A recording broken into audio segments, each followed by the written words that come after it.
তৃণমূল নেতা কর্মীকে খুনের পর এবার মানিকচকে তৃণমূল বিধায়ক সাবিত্রী মিত্রর গাড়িতে হামলার অভিযোগ। বিধায়কের যেটা দাবি যে তার প্রাণনাশের চেষ্টা করা হয়েছে। এই ঘটনায় এক অভিযুক্তকে আটক করে জিজ্ঞাসাবাদও করা হচ্ছে। সরাসরি কথা বলবো করুণাময় সিংহ আমাদের সঙ্গে রয়েছেন। করুণাময়, যে ঘটনা ঘটেছে তৃণমূল বিধায়ক সাবিত্রী মিত্রর গাড়িতে হামলার অভিযোগ, একজনকে আটক করে জিজ্ঞাসাবাদও করা হচ্ছে, সেক্ষেত্রে এখনো পর্যন্ত তদন্তে কি উঠে আসছে? কাদের বিরুদ্ধে হামলার অভিযোগ?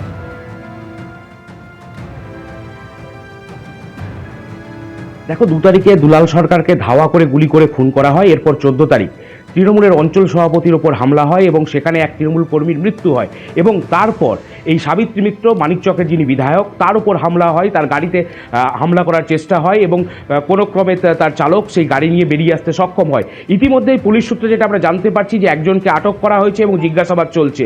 সাবিত্রী মিত্র সরাসরি রয়েছেন আমাদের সাথে, কথা বলবো সাবিত্রী মিত্রর সাথে। বলছি, আপনি যখন ফিরছিলেন কি ঘটনা ঘটেছিল?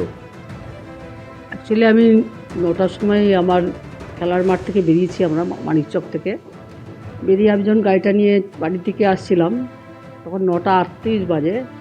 তখন মানে শোভানগরটা কাছাকাছি আর কি, ওখানে একটা গাড়ি খুব সজোরে গিয়ে আমার গাড়িটাকে সামনাসামনি ফ্রন্টে ধাক্কা মারতে চেষ্টা করে এবং সঙ্গে সঙ্গে আমার যে কোনো কারণে আমার ড্রাইভার ডিপারও দিয়েছে, কিন্তু তাড়াতাড়ি তা সত্ত্বেও না মেরে সরাসরি মারছিল। তো সেই সময় আমার ড্রাইভার গাড়িটা কোনো রকম করে বাঁচিয়ে নেয়।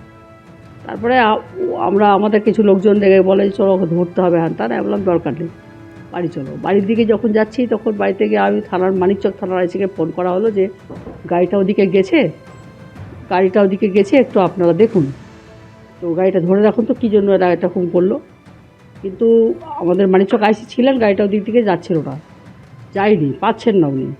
তারপরে কিছুক্ষণ পর যখন গাড়িটা চলে, তখন গাড়িটা চলাকালীন আমি যখন বাড়ির দিকে ফিরছি তখন দেখছি গাড়িটা আমার সামনে আবার একটা ট্রাক আছে, তারপর ওদের গাড়িটা, এবং গাড়িটা ট্রাকের কাছ থেকে সাইডও নিয়ে বেরিয়ে যাচ্ছে না ছোটো গাড়ি, এবং আমার গাড়িটাকেও বেরোতে দিচ্ছে না। কি মনে করছেন কারা হামলা করতে পারে, কেন হামলা করলো সেটা আমি বলতে পারছি না। পরে কেন আমাকে ধাওয়া করলো গাড়িটা আবার, কেন সে আমাকে সাইড দিল না? সে একটা জায়গা খুঁজছিল যে যেখানে দাঁড় করিয়ে কিছু করা যায় কিনা, এবং আমার তখন একটা 6 সেন্স কাজ করে মাথাতে, এই মুহূর্তে আমার ওর সঙ্গে যাওয়া উচিত নয়। তো না চাইলে আমি গাড়িটা ফিরিয়ে আবার মানিকচকের দিকে চলে আসি।